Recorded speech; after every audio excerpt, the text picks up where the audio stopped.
Okay, assalamualaikum to my respected lecturer and my friends. So today I'm gonna do micro teaching for care and maintenance for the instrument. I choose cello. So let's get started.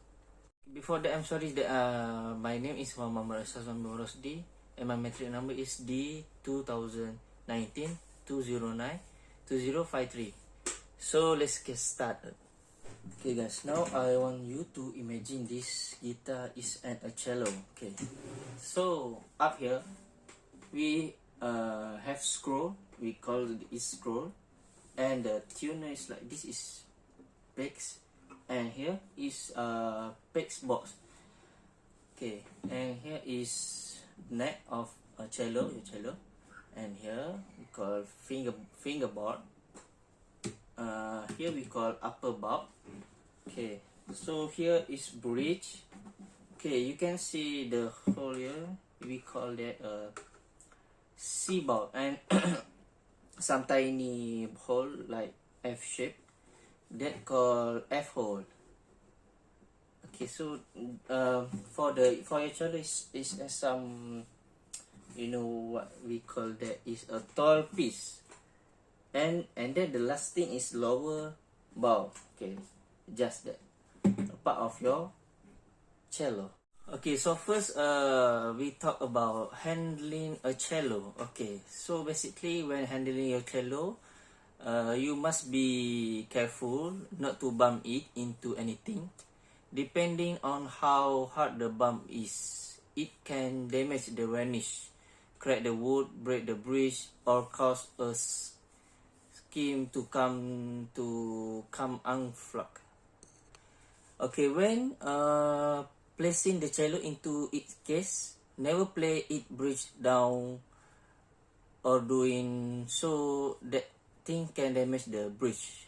Why any cello case is better than not using a case at all. Hard cases or prefer for their durability when transporting your cello in its case. Make sure it's securely fastened and support inside the case so that it can walk not around while being transported. If you use a soft cello case, you always remember remove the bow first and the cello second. This will prevent the bow from breaking or getting damaged.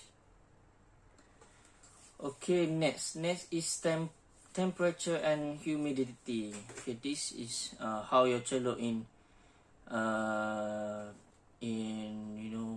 some, okay, in some place like the temperature is good or not good. Okay, so cello are very sensitive to change in temperature and humidity. Even slight change can cause the cello to go out of time, and sudden or extreme change can do serious damage to the body of your cello. Never leave your cello in the car of sunny or especially cold day, as the extreme temperatures can crack the wood, damage the varnish, or cause seams to come unlarge.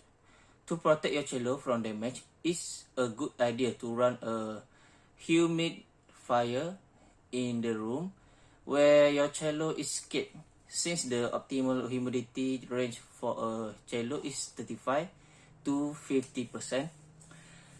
So keep the humidity within this range.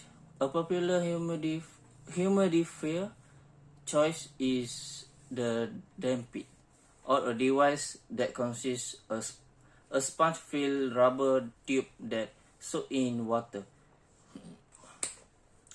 squeeze and dry off, and hung into the cello through the F-hole, allowing the retaining water to evaporate inside the instrument. Okay, so next, storing a cello. When storing the cello for a short amount of time or in between use, it should always be placed upright on a cello stand. Never lean your cello against a wall or place it on a coach at this is asking for an accident to happen. If you plan on storing the instrument long term, place it in a protective case to avoid any serious damage, to prevent scratches to the cello finish. Try to limit the number of time you remove the cello from each case. If you plan on playing frequently, use the cello stand in lieu of a case. The optimal temperature for cello storage is 70 degrees Fahrenheit, and as previously mentioned, the best humidity range is 35 to 50%. If you storing your cello in a storage unit, for a climate control unit as storing your cello in a traditional outdoor unit can cause damage. Okay, for the next is before you play your instrument. Okay, when lifting the cello bow out of its case, touching the hair as well, as it will absorb oils from your skin. Okay, your skin will produce some oil, Okay, so over time, the accumulation of oil will keep it from playing well. If the bow needs it, apply rosin, but only if it needs it. One mistake new players make is applying rosin too often, or when they do apply rosin, they apply too much. If there a powdery residue on the cello, its string or on the bow, you are applying too much. When lifting the cello out of its case, be sure handling by its neck. While the neck may seem sturdy, in only a thin piece of wood that can be break easily.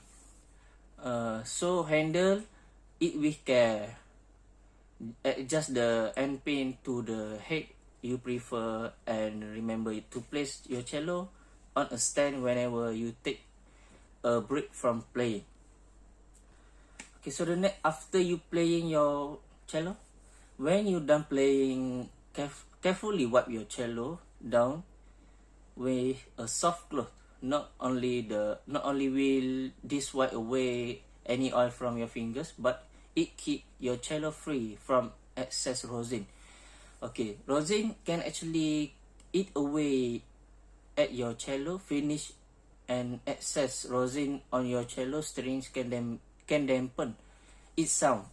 When putting your cello in a hard or soft case, be sure to place your rosin, tuner, and any other small accessories in a pocket, as these items can scratch or damage your cello if they keep in the same compartment, if you keep in the same case, And last but not least, always store your cello indoors where the temperature and humidity are stable.